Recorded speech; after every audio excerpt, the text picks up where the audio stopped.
اكو ناس قالوا لي ريم اذا نحفتي وروحتي الكرش نجيب لك اللي تريديه ومغلسين.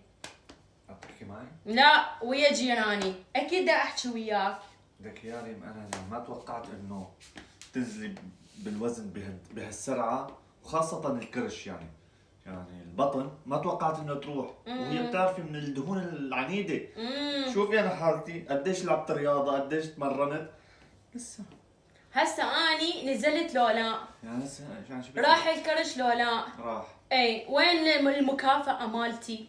يعني انت المفروض تجيب لي هديتين، هدية مال ترويح للكرش وهدية باكر مال عيد الحب. والله سبحان الله كل سنة يتفاجئ نفس المفاجأة، ينسى عيد الحب بس ما ينسى يتفاجئ نفس الشيء، يسوي نفسه ما يدري. لا ايه ده؟ شو هذا؟